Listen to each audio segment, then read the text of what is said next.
Hey folks, this is Rhykker with the Diablo 3 patch 2.4.2 Demon Hunter build guide for the Unhallowed Essence Multishot build. Now this build is largely unchanged from patch 2.4.1 with some very minor distinctions, but I don't have an updated Unhallowed Essence guide, and with Unhallowed Essence being the seasonal set for the Demon Hunter in Season 7, I want to make sure that my Demon Hunter brethren know how to start off Season 7 with a bang by rocking Unhallowed Essence to its max potential. Now, Unhallowed Essence isn't going to be the absolute best build for pushing solo Greater Rifts. That honor goes to the Legacy of Nightmares build, but it certainly can push well into the 80s, if not the 90s. And what's really great about it is that it's versatile. Not only can you use it for Greater Rift pushing, but also for speed farming with just some minor tweaks. And it's friendly to both solo and party play. Plus, since it's the free set you get for progressing along your season journey in Season 7, you could have a fully geared character in just a couple days.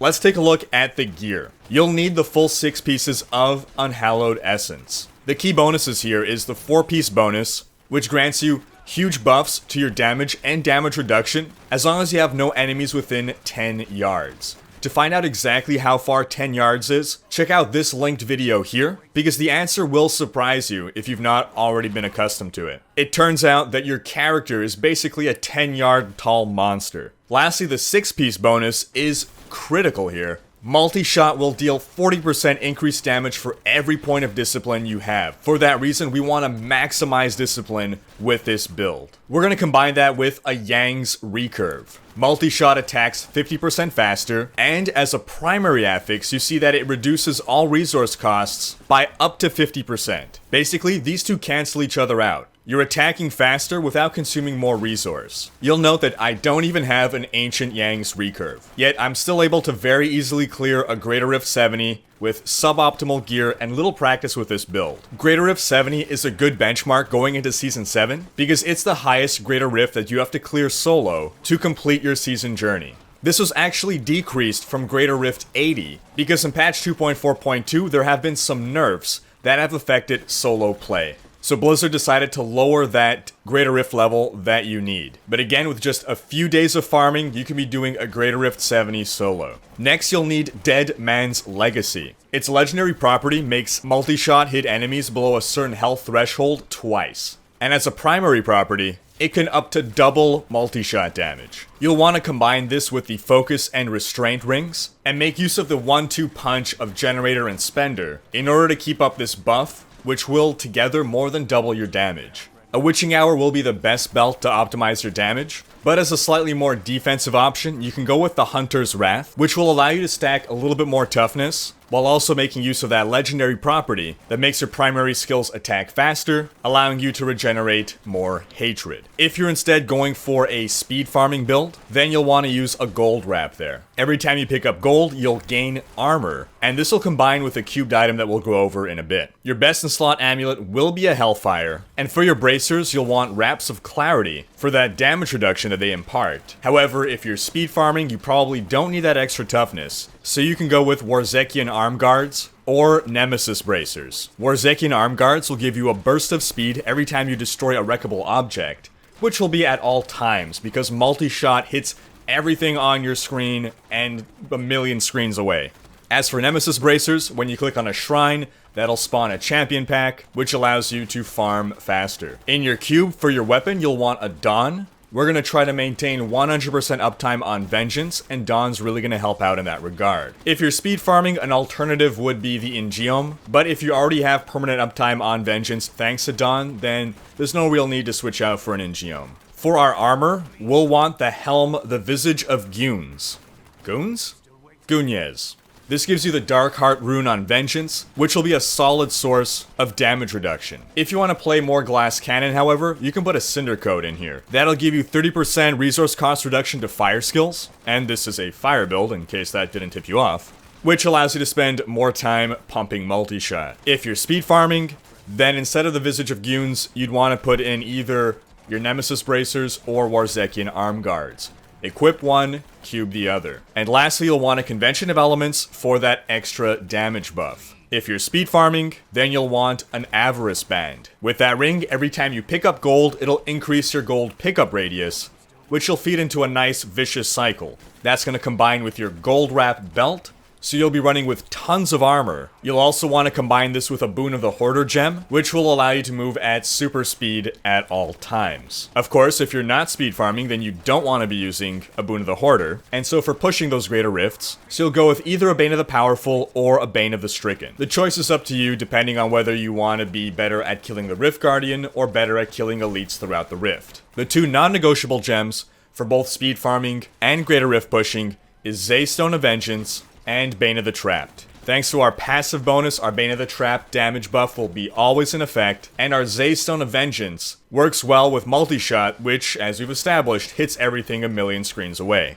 Before we go over the specific stats you want on your gear, let's go over the skills first. At the heart of this build is Multishot Arsenal. You probably don't want to put this on your primary, but I was just mucking around trying to find a more ergonomic setup. Ideally, you probably want Evasive Fire Focus on primary, and Multishot Arsenal on secondary. Regardless, this is where the first small change comes into effect.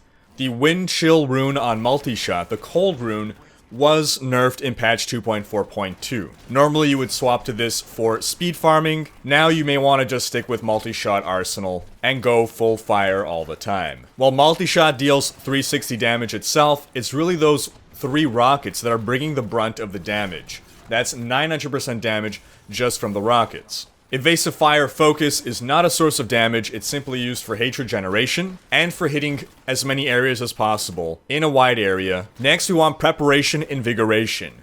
This rune is non-negotiable. This is 20 additional discipline. As we explained in the Unhallowed Essence 6-piece bonus, for every point of discipline you deal 40% increased damage. 20 times 40 is 800% increased damage that you would be giving up if you do not take this skill and rune. Next we have Vault Tumble. Basically every good build in this game has a mobility power. Vault not only allows you to move faster, but it allows you to strategically position yourself, it allows you to get out of dangerous situations. Mobility really cannot be overrated. Next we got Companion Wolf Companion. This is another skill that's changed in 2.4.2, but we're still going with it. Wolf Companion was significantly nerfed, from 30% increased damage down to 15% increased damage. Still, it's likely to be the best skill choice. You ideally want to be saving this for those fights that count, which would either be when there's a ton of monsters on screen, or when you're fighting a priority target, like a champion or elite, or Rift Guardian, of course. Then lastly, we'll want Vengeance Seethe. Vengeance gives us a nice big damage buff, and Seethe gives us that nice hatred regeneration, which will enable us to pump Multishot more. Of course, thanks to the Visage of Gunes, we have the Dark Heart rune, so all our incoming damage is being cut in half. With the right amount of cooldown reduction, which we'll go over in a bit, you can maintain 100% uptime on Vengeance. For our passives, you want Thrill of the Hunt. Enemies hit by your hatred spenders are slowed by 80% for 2 seconds, which will allow us to make use of our Bane of the Trapped gem, as well as our Cull the Weak passive. Since we established that the brunt of Multishot's damage is coming from its rockets, we need to take Ballistics. That doubles our rocket damage. Then lastly, Ambush is a skill that nicely rounds out our DPS. As a 5th passive, you'd want to take Awareness for that extra life. But if you want to go more Glass Cannon, you could instead go with Steady Aim. To maintain this playstyle, you want to remember to be shooting with Evasive Fire Focus at least once every 5 seconds, to maintain your buff from Raps of Clarity, as well as Focus and Restraint. Apart from that, you can use the Numlock trick to keep Vengeance up, and the other skills are pretty self-explanatory. For your Paragon points, you want to get your total movement speed up to 25%, factoring in your boots, then dump everything into Dexterity. For offense, cooldown reduction, then crit chance and damage. For defense, you want all resist, then life percent, then armor.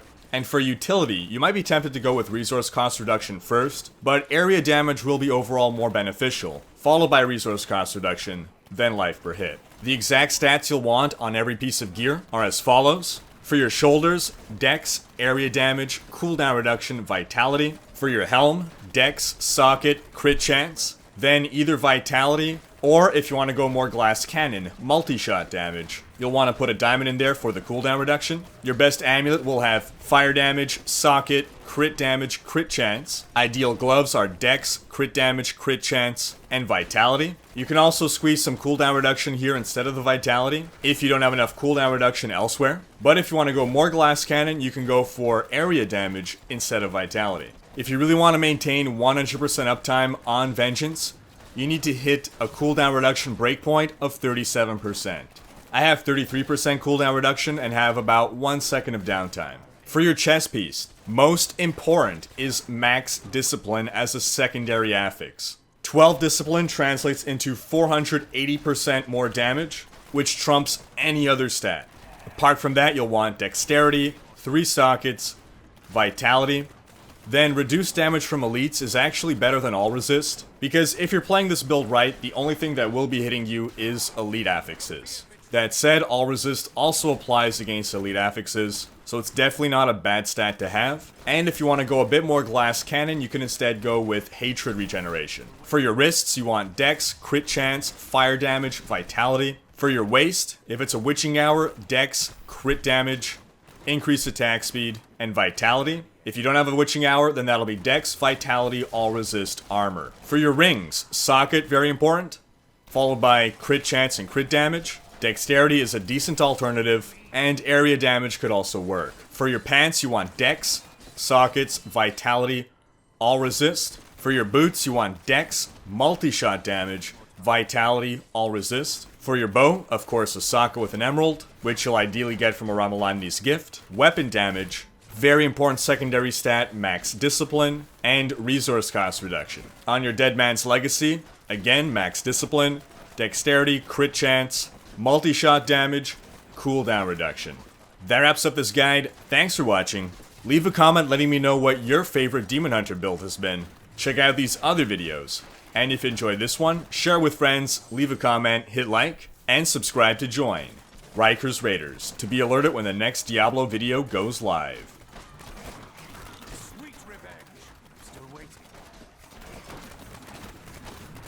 The Rift Guardian is